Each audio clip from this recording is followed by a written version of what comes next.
guys, welcome to the first podcast of Rich Wolf Content.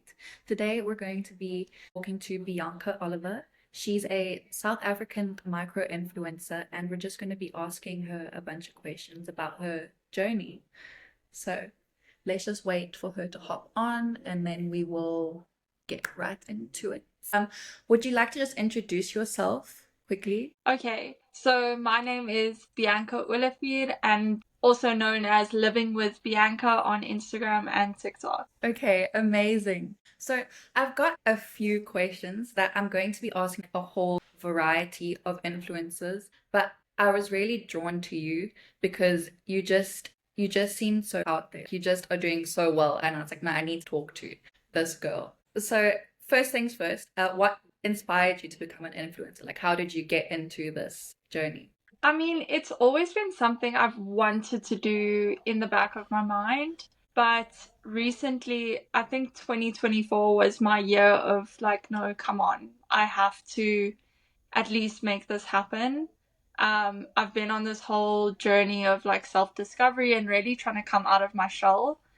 So anything, I'm trying to find things that make me uncomfortable. And Yeah, obviously, being an influencer, you have to be very out there. You have to, engage, put yourself on the internet. So it made me uncomfortable. So I knew I needed to do it. And yeah. yeah, so far it's been great. That's amazing. So would you consider that as like your goal, like just finding things to like make you uncomfortable, just like to get out of your comfort zone? Would you say that was your goal? Yes, that is definitely my goal. That's something I kind of live by at this stage because I'm so Yeah, young. I need to put myself into uncomfortable situations to become the person that I one day hope to be. So yeah, that's kind of where my mind is at this stage. yeah. So how did you discover your niche? How did you get into the kind of content creation that you do? So it kind of finds your niche. You just kind of start filming stuff that you are genuinely interested in. And for me, I love beauty, and skincare, and Yeah, so it kind of falls under the umbrella of lifestyle because I don't just do beauty and skincare, yeah. but it's just something I'm passionate about. Yeah, okay, so cool. Because that's definitely something that I've seen a lot of influencers like struggle with, is that they kind of start like creating a bunch of stuff and they don't necessarily like have a specific thing that they are like working on. So they're kind of like all over the place, you know what I mean? Yeah. I mean, So, it's not the end of the world if you're not niching down. In the beginning, you definitely shouldn't niche down to find your audience, find what you enjoy the most. So I definitely suggest to people who are interested in becoming an influencer, film fashion videos, film beauty videos, film lifestyle videos, film fitness videos. Find what gets you going, what people engage with you most on, and then just go from there. yeah. That's great. That's great. Yeah, and then just I suppose kind of figure out what you lack and what does well. So Yeah. how did you first start building your online presence? So I have been online for a couple of years, but like just doing random things here and there. It was never my focus to like gain like a massive following or whatever. My focus was just creating fun little videos or whatever. Yeah. And through those years, I gained a decent amount of followers. I'm like nowhere near famous, nowhere near where I want to be, whatever. But um, through those years, since about 2020 was when I was first active on TikTok. Um, so from then, you just create videos, and like I started building a following. So that really, really helped me when I decided to just take this seriously and try and do this, Yeah. like put my whole everything into this and try and do it. Yeah. So I haven't checked out your TikTok yet, but would you say, do you have a larger audience on TikTok than you do on Instagram? Yeah, I think I've just hit like 15.6 thousand followers on TikTok. Okay, Where my congratulations. Instagram's a lot smaller, but Yeah, I've definitely been more focused on Instagram recently because my Instagram has not really grown over the past 4 years. I find Instagram's just better for engagement and knowing each other personally. Yeah. TikTok's you just scroll, like you don't actually interact with people the way you do on Instagram. Yeah, and I suppose like everybody is just famous on TikTok. Yeah. Everyone's just trying to be famous. They are famous. TikTok's so easy to be discovered, but I Yeah. feel like your Instagram community is really where like your people are. So Uh, well, in my case, I think yeah. my Instagram community really engages. They actually care for you, where your TikTok, you get so many people in and out that, yeah, it's hard to Yeah. form a consistent audience. Yeah, you actually like explained that so well. I completely agree with that. How did you decide which platforms to focus on initially? You're only on TikTok and Instagram, hey? Yeah, well, all my life I have been on multiple platforms, but it's more just deciding what I can stick to or like consistently show up on. Yeah. Because like a lot of influencers have Twitter, YouTube, Facebook, Instagram, TikTok, and personally, I can't. Like you need to decide what you can show up consistently on. And for me, I'm on Instagram and I'm on TikTok every day. It's more Yeah. difficult to now go try do it on Twitter when I know nothing about it, or try on Facebook, or try start a whole YouTube channel. One day it will Hmm. come, but like just focus on what you can consistently show up on every single Yeah. day. Yeah, yeah, yeah. I 100% agree. That's actually so true. This is fantastic. So, have you ever experienced like a burnout? Yeah. um,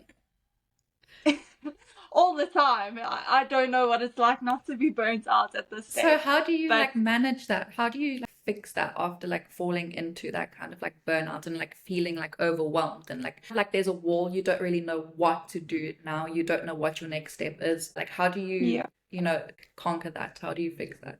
personally for me, I just try and distance myself, like take the pressure off immediately. I just go, okay, I'm burnt out. What do I need to do? Let me take the pressure off. Let me try push everything back by a week. So maybe I can at least, spend a week just calming down, relaxing, finding a way to move forward and not overly pushing myself to create as much content as possible. Because when you first start out, all you want to do is you need to post. And a lot of people say to you, you need to be posting 3 times a day, which that's crazy. Like a lot of the bigger influencers are posting 10, 11 times a day.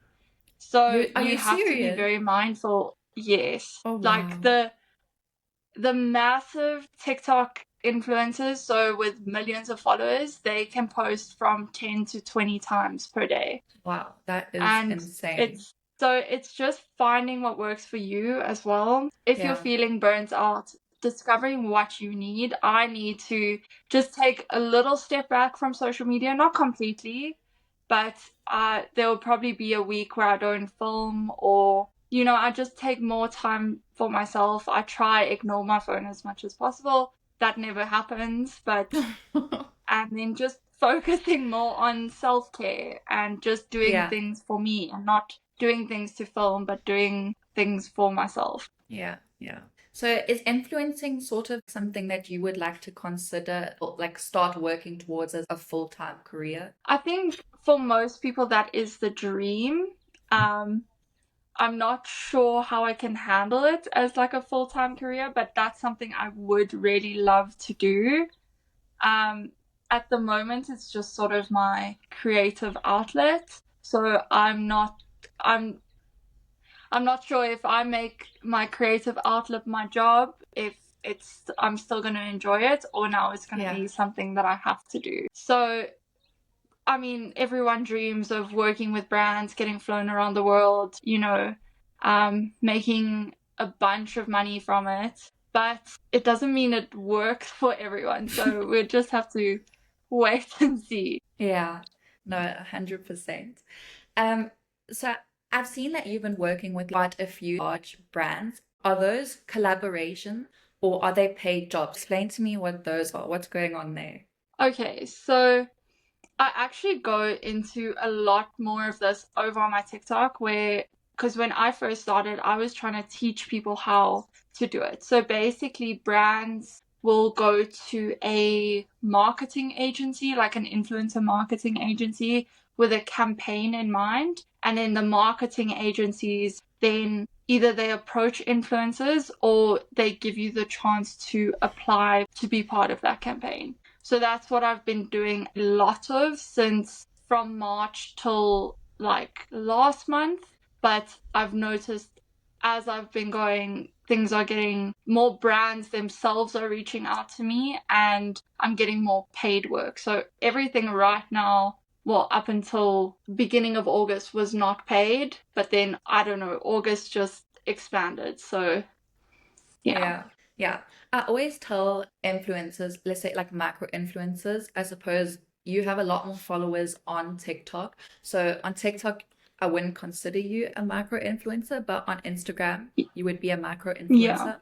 But I always tell brands, sorry, not influencers, I always tell brands who I work with that macro influencers are actually so good to like work with because it's not necessarily about the following, but the quality of their content and the reach that they're getting with their content, you know? Mm. And I feel Yeah. like people have so much more trust when it comes to micro influencers because Yeah. they don't know that you're working with brands. Do you know what I mean? Yes. As and if it was a larger influencer with let's say like 100K followers, they would probably not trust them because they have been paid to say that it's great. Do you know what I mean? And I feel Yes. like the micro influencers really have the benefit of the doubt. Yes. And I think it's so important to stay genuine even if like you grow Yeah, from being a micro influencer into a bigger influencer. It's about staying true to your audience. And even though you're being gifted products or being paid as a micro influencer, it's always important to remember you have yeah, a duty to your following. Um, I recently went on this whole kind of thing. Um, for example, there was this campaign for one of the products, and they sent this product out to a lot of micro influencers. And because my community, I'm in that space a lot, I see other micro influencers a lot. You follow the hashtags, you like engage with them. And I noticed so many of them were just not being honest, just to I mean I get it. Like you especially if it's a big brand, you want to put your best foot forward yeah, and say no, I love this product, so they send you more or want to yeah, work with you more. But ultimately your opinion should be worth more than the value of what they're giving you yeah, to your audience. yeah, So that's always something I like to keep in mind. If you don't like something, don't be scared to like tell your audience no, because that actually forms your genuine connection with your audience. Sure, the brands might not like it 100%, but they would value your opinion more knowing that yeah. you don't just love everything. Exactly. No, I 100% agree. That's definitely why I do love micro influencers. Like I just tell brands like don't doubt the micro influencers, okay? Yeah. They have a lot more power than what you think they have, Yeah. even though their following doesn't say it. Do you know what I mean? So Yeah. you were telling me that brands actually reached out to you like personally to work with you. Is that true? Yes. So, can you share your experience of the first time a brand like reached out to you? Like, how did you feel? I have to think which brand it was. I don't think I can give you a name. I can't remember right now. But it's such a sense of imposter syndrome. You're you just like, oh, like I can't, like my work's been put to good use. Like I'm actually gaining some traction and it's so rewarding because you're just like that someone's noticing me And this was my goal, for people to notice me. And it's overwhelming. You feel like an imposter, but it's just, yeah, it's really difficult to explain. Yeah. Yeah. Well, it's always exciting Yeah. when the first brand reaches out to you, it's like, wow, like what you've been working for is now happening. Yeah. So what were some of the biggest challenges you faced in the early stages of your journey? It's quite a big one. Obviously, taking rejection, that was like a big challenge. Especially, what's really, really difficult for me is I know my potential, but in the beginning, I was approaching brands. That's Yeah. how I started. And facing that rejection every day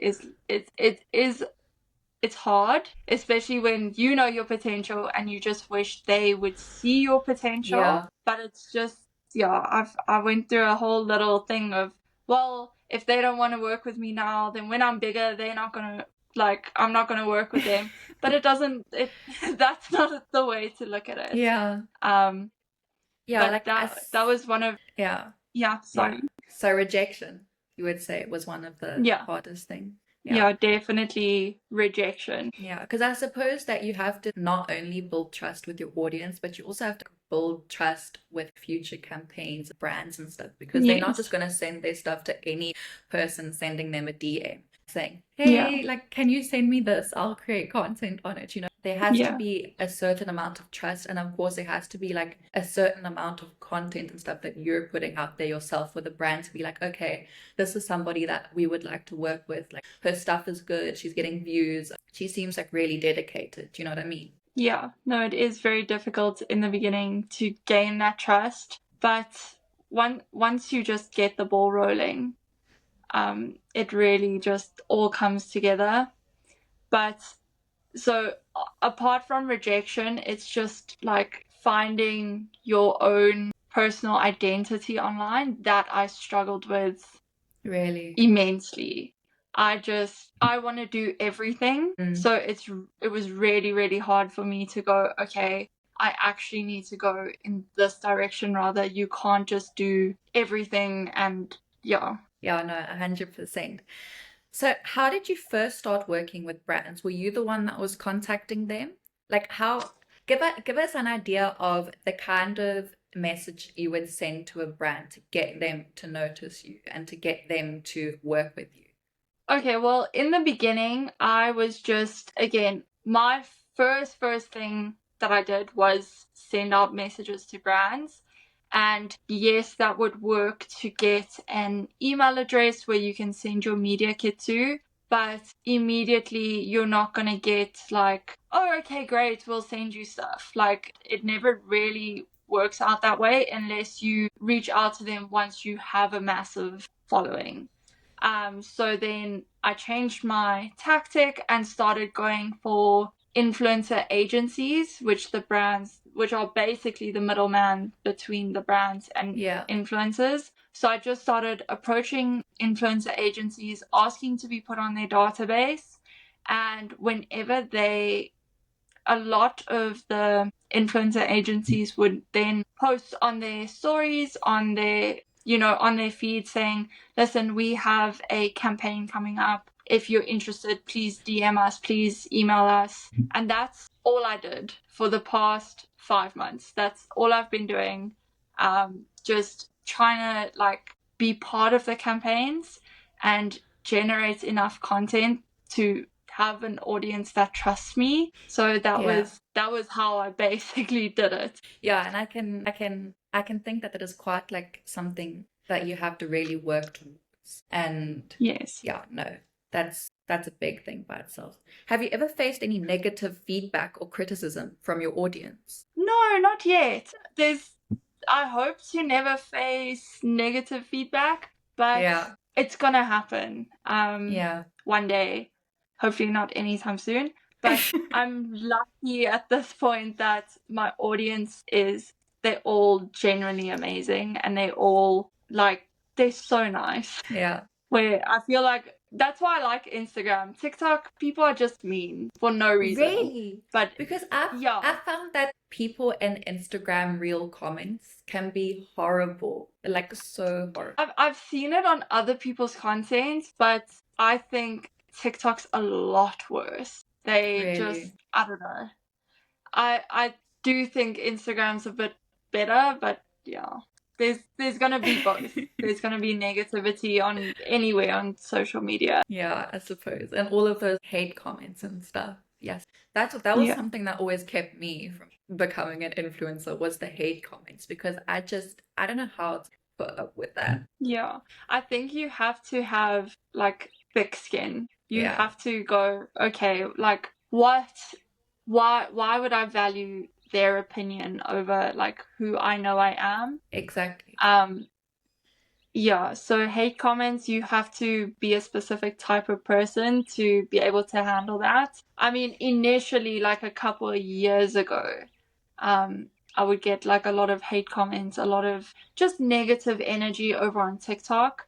Yeah. Um, so it really, you, I mean, immediately you just go, "Oh, like, everyone hates me, like, what am I doing?" And you have like this whole sense of, let me just Yeah. delete my page, let me whatever. But as you grow up, you're like, but it honestly doesn't even matter. Like, it really Yeah. doesn't matter. Yeah. They're just bullies. They just want to bring you down, you know? Yeah, if you act like, they don't let them win. Like, by Yeah. you responding to Exactly. them, or like, you're just gonna let them win. Exactly. Don't let them win. So what does your content creation process look like from idea to publication? How do you come up with your strategies? Yeah, so I'm very all over the place. This is something I actually need to get better with.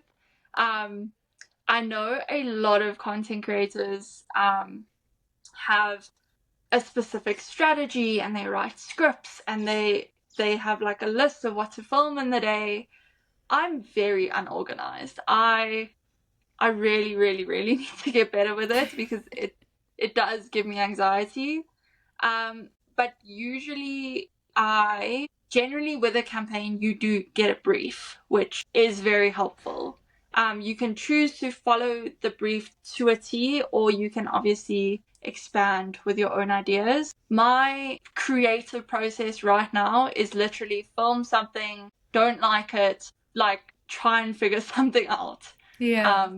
I just, I think the best way for me to learn about what I want my message to say is actively just filming and editing and going, okay, no, I don't like this. Let me try something else. And, Yeah. it's not a very smart process. I recommend everyone just have a strategy, write things down, have a script, but I don't. I mean, I suppose like the longer you keep doing it, then like your own strategy will sort of like put itself together and you'll start to like discover Yeah. that. But yeah, it's just a process, I guess. Yeah, no, I'm not So, an organized person, so yeah. so what tools or apps do you rely on for content creation? I mainly use CapCut for anything and everything. Love Um, CapCut. yeah, I film in literally in either Instagram or TikTok, mainly TikTok. I just find their quality is a little bit better, and then I just export that into CapCut. CapCut does everything. Yeah. Yeah, Yeah. that's all I No. use. No, yeah, I love CapCut as well. It's amazing. Except when you start having to pay for everything and whatnot. Can Yes, no, you recently no they've carry on. taken everything and just like, they're like, no, not free anymore, sorry. They're really Yeah, trying to capitalize off content creation. yeah, it's awful. Can you share a particularly memorable brand collaboration that you've had? Like, what was your favorite brand collaboration that you did? My favorite, I think literally the last one, which was Edgar's. I really, really enjoyed doing that because that was just, it was shopping. It was getting to buy products I've always wanted to buy. Yeah. So Edgar's was one of my, like, the my favorite so far. Amazing. So you just had to go and buy stuff and then create content on it? Like a huge shopping spree, basically. So they provided us with a 2,500 Rand voucher to any Edgar's store. Wow. It was a massive campaign. I think there were over 1,000 micro influencers on it. No. Where usually like a campaign is like 100 to 150 micro influencers at one Over time. So 1,000. this was Like all over South 1,000 Africa. all over South Africa. Wow. And they split it into fashion, beauty, and then fashion and beauty. So I was part of the beauty crew, so I just got to spend my money on makeup. But it was one of my favorite ones. That is insane. That is insane. Oh my gosh, I would love to do that. Yeah. Shopping spree. No, one of my friends recently did a huge shopping spree for Cotton On. And my other friend did a huge shopping spree for Unique. But she got a 10,000 Rand voucher to spend at Unique. 10,000 I would love Rand. that. I would die. It was insane. Oh my gosh. So what has been one of the biggest challenges you faced as an influencer? Consistency. Finding your feed, being consistent. That is a big thing because most days you don't feel like it. And then finding the balance between not having it become your whole life, but also just trying to establish yourself in it. But yeah, because they say you have to show up every day, but that's not consistency. Consistency is literally when you say you're going to post something, you post it. If you want to only post something 3 times a week, you have to show up 3 times every single week. Or if you want to do it every day, you have to show up every single day. Yeah. So that's a big challenge. I've tried to do so many 30-day challenges of being to be consistent.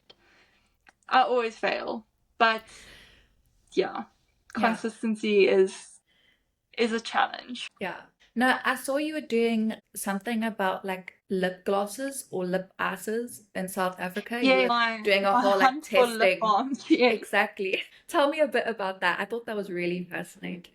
Yeah, so I'm so tired. I swear, these big companies are actually lying to us all, and they use such shady tactics to get you to keep buying lip balm, and they're actually not good. Because I went down a whole rabbit hole on this winter. My lips have just been disastrous. No, I don't know no as why, well. but it's been a rough winter. So I was like, no man, what is a lip balm meant to be doing for us? And apparently it's meant to literally last you 4 to 5 hours. And Well, mine don't do that. yeah, no, none. I don't think any single lip balm I have tried so far has made it past the 2-hour mark. So I'm just trying to see if that is an obtainable thing. Are companies actually trying to get there? Are they using shady tactics in their lip balms? Or so I'm just trying to find the best one for South Africa. That's what I'm doing. Yeah. I saw people were commenting about the Laneige lip mask. Have you tried that yet? So as part of my Edgar's shopping spree, I did buy that because I spend most of my Edgar's money on buying high-end lip balms. Yeah. I have tried it. I haven't filmed a proper review yet, but it is so expensive. 440 Rand. It is crazy. It's so expensive. Yeah. But what I've tried so far, it is really nice. But yeah, the price tag is insane. The price is crazy. But what would you say has been your favorite lip balm out of this whole trying South Africa's lip balm? My favorite. One I haven't tried reviewed yet, but recently got sent to me was the Switch Beauty Superhero Solve. that has been like, I reach for that on the daily. Like it's Really? been really, really good. Yeah. Okay, well, I'm gonna have to go and try that. Okay, so I've got a few more questions just while we're busy ending. Yeah. What's one mistake you've made in your journey that you would advise others to avoid? One mistake. I think I've made so many mistakes. Definitely strategy, like having a good strategy, knowing where you want to go, knowing your end goal. I think that's super, super important. Trying not to be all over the place. I am constantly all over the place. And that's really not to my benefit. So one thing, just focus on your strategy, focus on what your end goal is and how you're going to get there. Amazing. What advice would you give to someone just starting out as an influencer? Like, don't care what anyone says, because I know so many people are so scared to actively just start filming. I was one of those people, and if I can do it, like, you can. Yeah, It and you're doing really, so well now at as the well, end of so the it just day, shows. yeah. At the end of the day, like, you're never gonna meet, like, you're never gonna see these people. It it really, what someone's opinion of you is really doesn't affect who you are. It really doesn't matter. Like, if you enjoy doing it, just do it. Yeah, amazing. What do you think are the most important qualities for success in this field? Most important qualities, I would say definitely honesty. You have to have passion. If you don't have passion, your audience can tell and you're never gonna get anywhere. So you have to be passionate about what you are doing. And yeah, just confidence, I think's a big Yeah. thing. Yeah, you're so on point there. I definitely think that you have to be passionate about something to be able to see it through. So yeah, I Yeah. 100% agree. If you could go back to when you first started, what would you do differently? I am a firm believer of, all the mistakes I've made have made me the person I am today. So I don't think there's anything I would do differently. I don't think I would DM brands right out of the gate. Um, because I mean, it just seems a little bit desperate. But yeah, so I'd say, like, your goal shouldn't be to get free things. Like, you need to establish your own personal audience and why you want to do this. Yeah. So I would just avoid reaching out to brands, being desperate in your early stages. Let the brands create the content and let the brands come to you. Yeah, yeah, that's amazing. I think whoever's watching this will really, really appreciate that. That's really, really good. What's been the most rewarding part of your journey as an influencer? The most rewarding, I think it's just the community you build along the way, the girls you meet. Um, Although they're online, I think your audience is amazing. That's the most rewarding part, is posting a video, seeing like the same people in your comment section or sharing your posts, that I've actually been brought to tears quite a few times.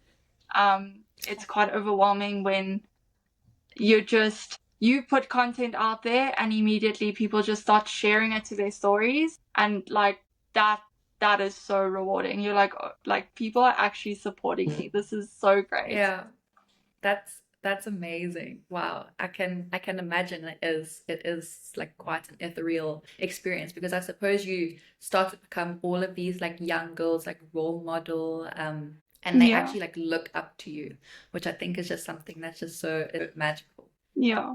It's so surreal and like it's amazing. Like, the girls online are just, they're really so amazing. Well, especially in my community. I'm sure like other influencers would say the same, but like the girls out there, they've really, like, girls definitely support girls. Yeah, amazing. I absolutely love that.